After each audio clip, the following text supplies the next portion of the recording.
Hi loves, and welcome back to my channel, or welcome if you're new. My name is Morgan. I make videos about luxury handbags, fashion, and lifestyle, so if that's your thing, please subscribe and turn on notifications. I upload videos twice a week and I would love to have you here. Today I'm sharing some of my top tips for what to do when buying your first designer bag. Now, a designer bag purchase is a big purchase. It's something that I think a lot about. I know a lot of other people think about, especially for your first one.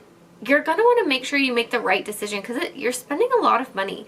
So I'm going to talk you through some of my top tips and some of the processes that I go through before buying a new bag that hopefully will help you. Some of these, if you're an experienced buyer, you will probably already know. But when you're buying your first bag versus your 20th bag, you're going to buy them very differently. So this is more focused on your first few handbags and what you should think about and what you should look for. I'm going to teach you how to find the bag that really works for your lifestyle, that you're going to get the use out of, that you're really going to love, and that you'll really get joy out of. So I'm not going to be talking about bags as investments in this video. I'm going to be talking about my tips for how to buy your first designer bag for someone who is actually going to use it and love it. So let's get into it. First tip is to identify what you want to use the bag for. Is this going to be a work bag, an occasion bag, your fun weekend bag? This is really going to dictate the type of bag you go for.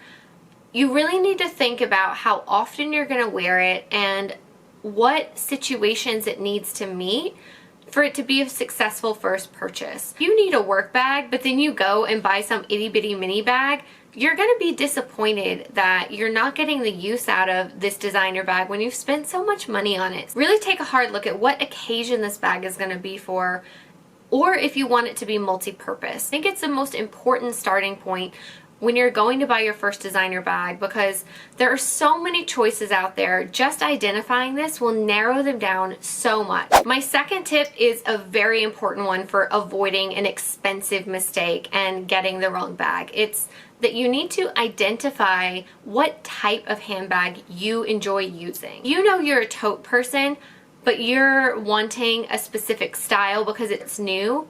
You're not going to get the use out of it that you would if you bought a tote. It doesn't have to be designer, but look at the bags you have in your wardrobe. Identify the ones you enjoy using most and make your first designer purchase off of those bags. Like, make it a similar style or a similar shape or something like that.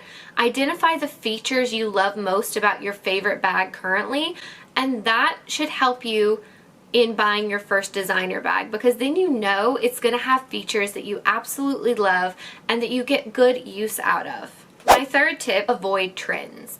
Trends come and go. Buy what suits your needs and buy what you know you enjoy carrying.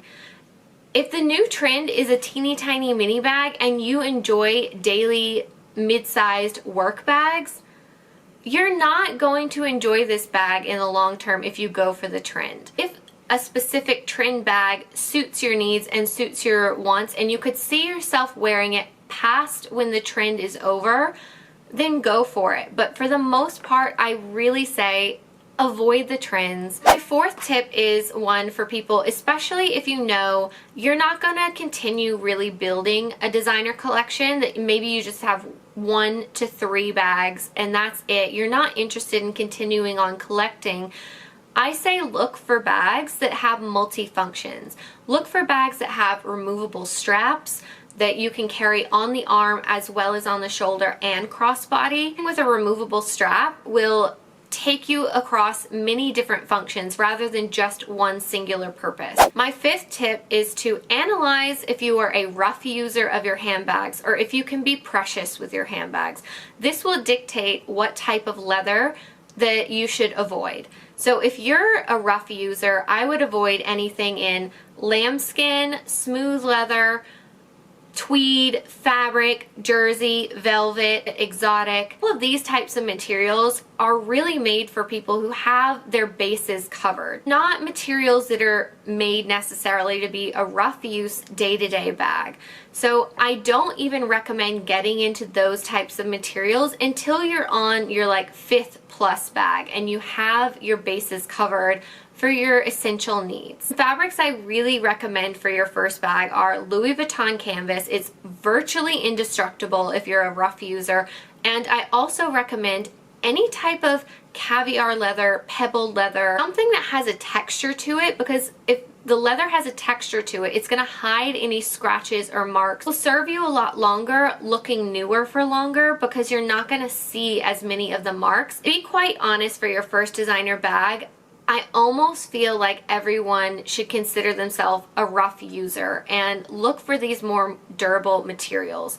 Now, if you know that you're just super precious with your items and you have your eye on that really special lambskin or tweed bag, you can go for it, but just know you can't put the same use on those types of materials as you can a more durable leather or canvas material. My 6 tips is more of a little bit of a lesson on color transfer. When color transfer occurs, that is when color rubs off of your clothes and onto your bag. People have the misconception that the bags are the reason they get color transfer, but that's not necessarily the full picture. The reason you get color transfer is if you wear a light colored bag with a dark colored clothing like denim or something that's black, and that pigment rubs off on the back. So technically, a lot of people don't realize this, but every single color bag can get color transfer pretty much except for black. So if you're looking into any color bag, if you wear it with the wrong clothing, it can get color transfer.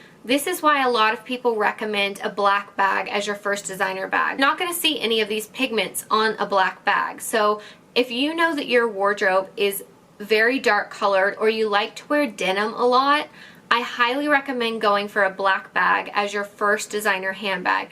Now, if your wardrobe, like mine, is filled with a lot of colors, pastels, white dresses, you could get away with a lighter color handbag as your first designer bag. You just have to be aware. I don't wear any of my light colored bags with darker denim unless I have something like a cardigan in between or a duster coat or something like that. I never let my like pink and blue and light colors like that rub against my denim, because color transfer will happen. I get asked this question of like, do you think this bag will get color transfer or not? And it's not about the bag getting it, it's about how you dress when you're wearing the bag. So you can take care and not wear dark colors when you wear a light color bag and never get color transfer. But the minute you put it on with a pair of dark jeans and the pigment rubs off, that's it. Sometimes you can't get that pigment out and sometimes you can. So if you're going to spend all this money on a designer bag, you really need to be aware of what you have in your wardrobe currently and know that it can cause color transfer if there are a lot of dark colors. Number 7 is a fact that I think needs to be addressed more often, and it's that price does not equal durability. There are many different leathers, many different fabrics that bags come in, and some of my most delicate bags are also my most expensive bags. You can't just look at something and say, oh, because this is 1,000 and that's 2,000, it's going to be more durable because it's 2,000. That's just not the case. You have to really look at the leathers versus the price. And another thing people don't realize is these are used items. Handbags are also items that you have to take precautions in caring for them, and you have to do certain things to make them last longer. If you want to know more about how to care for your bags and keep them looking their best longer, I'll link my video up here. But I just want you to be aware that when you're spending all of this money, it can be disheartening when your bag starts to show wear. So I like to say, if you have a price in your mind that you're willing to spend on a bag, you basically have to be willing to let that money go. If you're going to use your bag, you're not going to get much resale out of it. There's no point in doing research on what bags resell well unless you're going to keep them in excellent condition, because past excellent condition, you're not going to get the same money out of it as if you have a bag that you've used every day that shows wear. Think about that with your first designer purchase. If you're actually going to use this bag and you're not going to get rid of it and you're going to enjoy it and love it, what is that amount of money that you're willing to say, okay, I'm spending this on it. Eventually it's going to show so much wear, it's not going to look like how it did when I bought it from the store. If you're okay with that number, then that's probably a good number to be around. If your budget is so high and you're thinking, oh my gosh, I'm just going to leave it in the box, I'm not going to take it out, I'm not going to use it, I'm not going to do this, that's probably too high of a budget than you want to spend on your first designer bag. This can be a little controversial because a lot of people say that you should save for your dream bag and you shouldn't buy things in between. But I really disagree with that, because if you save and save and say your dream bag is $4,000 and you've gone from having like a Michael Kors that might be $200 or $300 to a $4,000 bag, the way you care for these two items are so different that I almost say it's worth it to get something in the $1,000 to $1,500 range. Maybe start off with like a Saint Laurent or a Givenchy or something like that before you jump into that dream Chanel bag. You can absolutely, you know, save and get your dream bag. But I know from experience, when I had a much smaller collection and I got my first dream Chanel, I didn't know how to take care of the bag and it got a lot of color transfer. That bag could have lasted me a lifetime, but because it had the color transfer, I didn't love it anymore. It didn't bring me the same joy because it didn't look nice. The whole back was discolored. That's why it's so important to keep in mind that expensive bags can still get ruined. They are for use. Just know in your mind that price does not equal durability. My next tip is to price research before you purchase. I have no problems buying pre-loved. I actually prefer it. I would prefer getting a good deal versus just for the boutique experience buying something more expensive.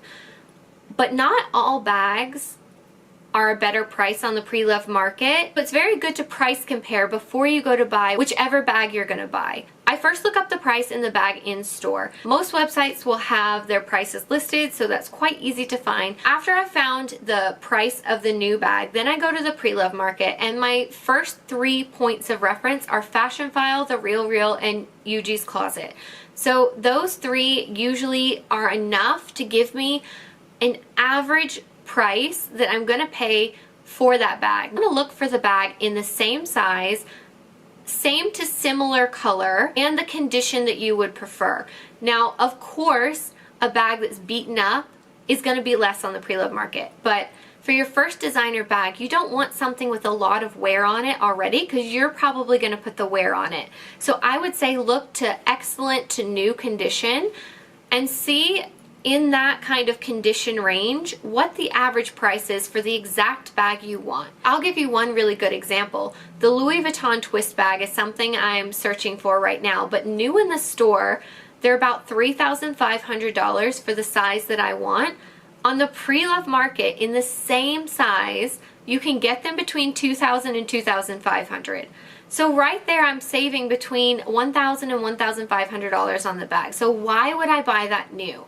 And in good conditions. You can really save a lot of money by shopping pre-loved. There are bags that are so sought after that they carry more value pre-loved than in store because they're so hard to get in the store. So really do your research on your bag. That'll help you get your bag at the best price possible. Number 9 tip is try on the bag.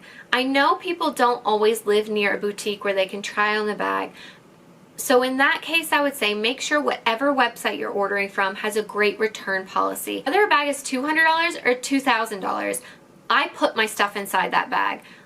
I will unload my purse on the Chanel counter and put everything in that bag that I'm thinking of buying, because you know what? A bag feels so much different when you load it with stuff and you put it on your body than it does when you're just trying on an empty bag.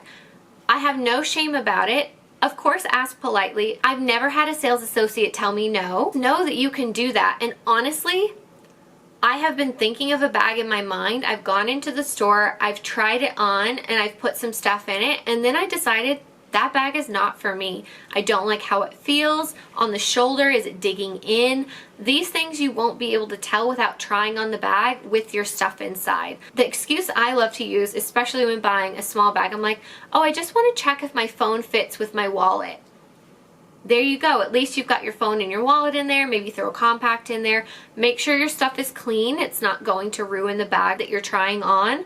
But as long as everything is clean and neat, a sales associate usually doesn't have an issue with you trying your things inside of there. And also, if you are buying online, a lot of especially pre-loved sites will have a tag that says like, once you remove this tag, it's yours. So before you remove that tag, put your items in that bag and decide that it's the one for you. Then you can remove the tags and keep it if you're happy, but if not, then you have the option to return it. Now, my 10th tip invalidates this entire list, but it is the #1 rule I live by. Buy the bag you love. Buy the bag that makes your heart sing. Buy the bag that you just cannot live without, because that is the bag for you. You should never do it for what anyone else thinks about it. Buy what you like. That's going to give you the most enjoyment out of a bag.